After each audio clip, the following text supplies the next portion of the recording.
on accueille sur ce plateau Florian Philippot, porte-parole, directeur stratégique de la campagne de Marine Le Pen. Je vais vous faire réagir immédiatement. Bonjour sur cette première, sur cette déclaration de Nicolas Sarkozy sur Schengen. Ça doit vous faire plaisir, ça doit vous réjouir cette décision de Nicolas Sarkozy de réviser Schengen. Le seul malheur, c'est qu'on a retrouvé, vous savez, nous on regarde un peu ce qu'il a dit déjà Nicolas Sarkozy. On a retrouvé un discours de mars 2011, il y a exactement un an, où il faisait strictement la même proposition, réviser Schengen. C'était lors du voyage de Marine Le Pen sur l'île italienne de Lampedusa, où elle avait pointé le drame de l'immigration clandestine, où elle avait montré que l'Europe était une passoire. Évidemment, Nicolas Sarkozy ne l'a pas fait, il ne le fera pas demain. Ce sont des promesses électoralistes de campagne. Je crois que les Français ne sont plus dupes de tout cela. Pourtant, il s'est engagé, il a donné un chiffre. Si dans 12 mois, nos partenaires européens n'ont pas renégocié Schengen, j'en sors. Ah, c'est vrai que les engagements de Nicolas Sarkozy, ils sont en or. On le sait, on l'a bien constaté depuis 2007. Quand Nicolas Sarkozy généralement promet quelque chose ou s'engage, il le fait. Non, évidemment, c'est encore une promesse de campagne, une promesse sans lendemain. Il y en a encore eu quelques-unes cette fois-ci dans le meeting. Nicolas Sarkozy n'a plus beaucoup d'imagination, on sent que ça patine. On sent que ça patine dans sa campagne. Vous l'avez pas trouvé bon aujourd'hui ? Non, j'ai trouvé qu'il n'avait pas réussi à rallumer cette magie, cette flamme qui existait en 2007. D'ailleurs, les militants qui étaient sur place n'étaient plus dans la même ferveur, on le voyait bien, on le sentait bien. Et c'est vrai qu'il n'a pas beaucoup d'imagination. Il refait sa campagne de 2007, il refait même exactement les mêmes promesses qu'il n'a pas tenues.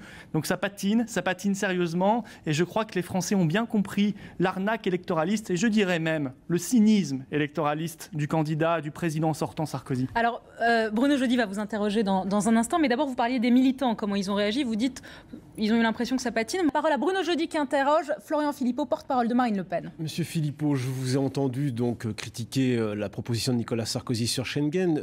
Vous avez ajouté que Nicolas Sarkozy patinait, mais quand même, cette proposition qui constitue une nouveauté, il ne l'avait pas faite en 2007, il en a parlé en 2011, mais là, ça devient un engagement du candidat à un second mandat.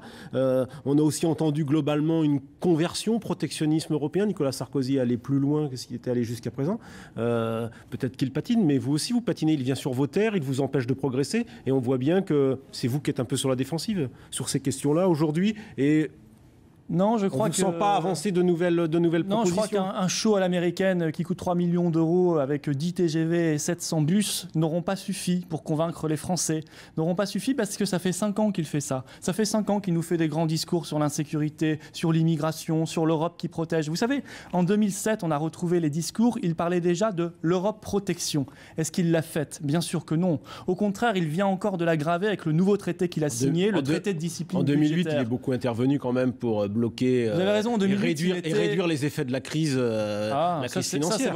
C'est votre opinion, non, mais c'est mon opinion, c'est un constat qui avait été plutôt salué à l'époque par les différentes chancelleries européennes et même dans les sondages par les Français sur son action. Là, je parle de fait. Non, c'est salué par la communication de l'Élysée et de l'UMP, mais ça n'est pas du tout dans les chiffres, parce que quand on voit qu'on est arrivé à 5 millions de chômeurs en 2012, que le chômage augmente beaucoup plus vite en Allemagne, on peut se demander s'il a vraiment mis en place ses promesses de 2007, parce que vous nous dites maintenant ça devient des engagements de campagne, donc c'est bon, on peut considérer que c'est acquis. C'est un engagement de campagne. En 2011, il en a fait tellement. Ce à quoi vous faisiez allusion, c'était un sommet franco-italien avec Silvio Berlusconi. Vous avez raison, il a déjà fait le coup de Schengen. Mais là, en fait, ils essayaient de convaincre à l'époque les autres chefs de gouvernement des membres de la zone de Schengen après les printemps arabes et les risques. Oui, et pourquoi n'a-t-il rien fait depuis un an alors ? Et les risques d'arriver, parce qu'à l'époque, les autres chefs de gouvernement n'ont pas voulu entendre parler. Cette fois-ci, Nicolas Sarkozy, ils vont être complètement d'accord. Nicolas Sarkozy, cette fois-ci dit, c'est pas moi, c'est Nicolas Sarkozy cet après-midi qui dit au bout de 12 mois, la France se retirera. Donc voilà. C'est pas tout à fait pareil.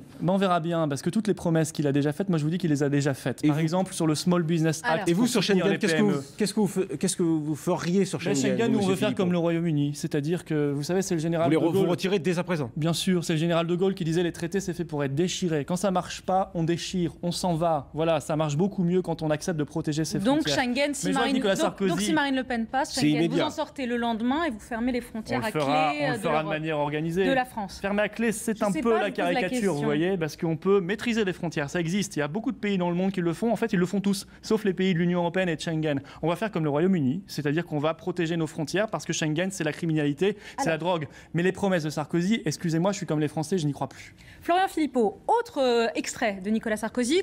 J'aimerais bien vous entendre sur le communautarisme. J'ai compris l'attachement des Français au modèle républicain, à l'égalité des droits et des devoirs, à la possibilité donnée à celui qui n'a rien. Je serai celui qui refusera en France toute dérive communautariste. En allant à votre rencontre depuis 5 ans au milieu des pires épreuves, jamais je ne vous ai vu tenté par l'égoïsme, par le repliement sur soi, par le rejet de l'autre. Je serai celui qui combattra les dérives communautaristes. Votre réaction ? Qu'est-ce que ce sera bien quand on aura un nouveau président qui s'appellera Nicolas Sarkozy et qu'on pourra rompre avec toute cette politique menée depuis 5 ans.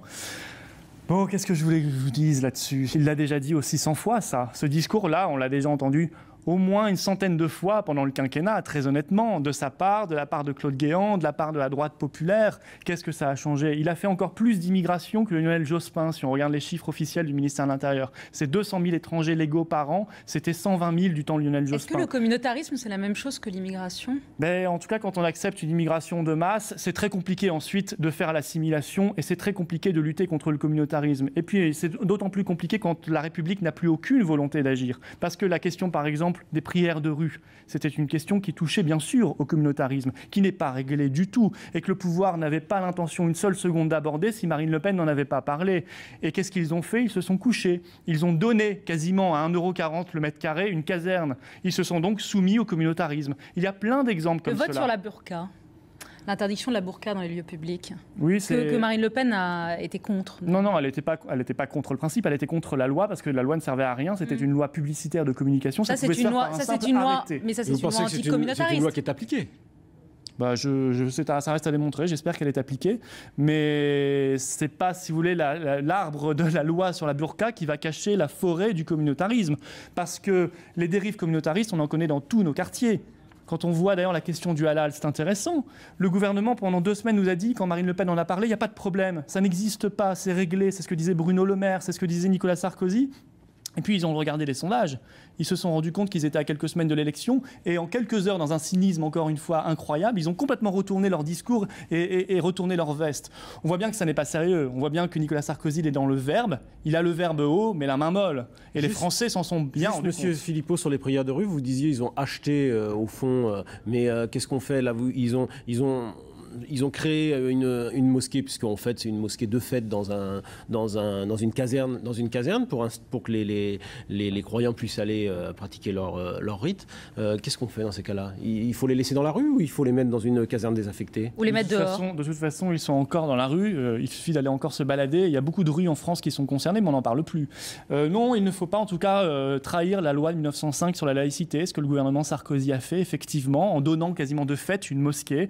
Il faut que ce soit les fidèles eux-mêmes qui se payent une mosquée. Et en l'occurrence, on n'occupe pas l'espace public en France. Il y a des règles très strictes. Il faut simplement envoyer les forces de l'ordre pour faire cesser ça. Mais il faut que la République, pour cela, elle soit forte. Il faut qu'elle ait une volonté politique. Et je vois que ce n'est pas le cas avec Nicolas Sarkozy. Autre question à vous poser. Autre extrait de Nicolas Sarkozy à commenter. Mais d'abord, si vous le voulez bien, Bernadette Chirac, qui était aujourd'hui à Villepinte pour soutenir son candidat.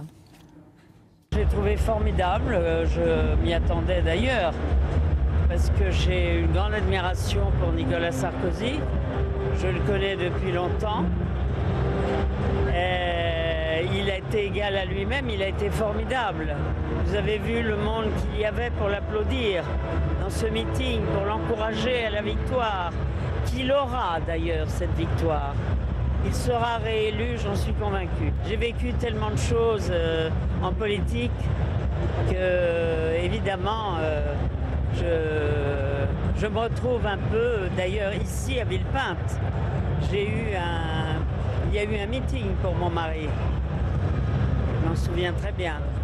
Voilà pour Bernadette Chirac qui a été très vivement applaudie à Villepinte aujourd'hui. Autre extrait de Nicolas Sarkozy que vous allez commenter, Florian Philippot avec nous. Nicolas Sarkozy qui avait coutume de dire « j'ai changé », maintenant il dit « j'ai appris ». J'ai appris que le président de la République est plus attaqué, caricaturé, critiqué que n'importe qui d'autre, qu'il fallait l'accepter et surtout qu'il fallait tenir. Tenir encore, tenir toujours, tenir envers et contre tout.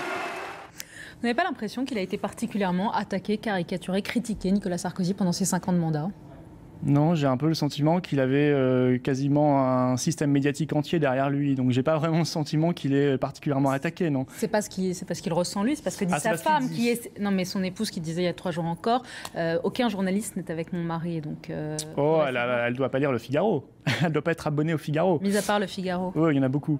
Non, là, ça, les Français le ressentent très bien. Là, il nous fera pas croire que les journalistes ou les médias, je parle pas de tout le monde, mais l'attaquent parce qu'ils sentent bien qu'il y a une certaine connivence. Mais il faudrait qu'il arrête de s'apitoyer sur son sort, Nicolas Sarkozy. Quand on est président de la République, d'ailleurs, ce n'est pas un job, comme il dit, c'est une fonction suprême. C'est quelque chose qui vous dépasse. Et vous devez faire votre mission, remplir votre mission pour la France et les Français, pas pour vous-même. Bien sûr, ça n'est pas facile. Mais vous savez, des Français qui ont une vie difficile, il y en a beaucoup. Alors, il n'y a rien qui trouve grâce aujourd'hui, à vos yeux, chez Nicolas Sarkozy, dans son discours. Dans ce discours, vous n'avez rien à relever. Il n'y a pas la un mise point en où vous scène était pas mal. Les équipes de l'UMP, les agences de communication à coups de millions derrière, mais il a coûté 3 millions d'euros quand même ce meeting, il faut le dire. C'est le coût d'ailleurs que toute notre campagne, nous, en 10 mois, nous a déjà coûté. Donc on voit la disproportion de moyens. En pleine période de crise sociale, d'ailleurs, c'est un petit peu indécent, je me permets de le dire au passage. Mais oui, la com était réussie, c'était sympathique. Florian Philippot, on ne vous laisse pas partir sans vous poser la question. Les signatures. On en est à combien ? Alors, il vous en manquait 20 il y a quelques jours. On n'y est pas encore. Vous en avez quelques-unes hier soir. J'ai pas de points, moi, précisément, j'en suis désolé, mais on en a forcément, j'espère, quelques-unes de plus. Mais tout ce que je peux vous dire, c'est qu'on n'y est pas encore. Vous ne pouvez pas nous annoncer qu'aujourd'hui, Marine Le Pen a ses 500 signatures, non, ça y est ? Malheureusement, je ne peux pas vous l'annoncer, mais elle l'a dit, dès qu'elle les aura, dans la minute, elle en informera les Français. Merci Florian Philippot d'être passé sur notre plateau. Bruno Jeudi, vous restez avec nous, on continue, édition spéciale qui continue sur iTélé après une petite pause.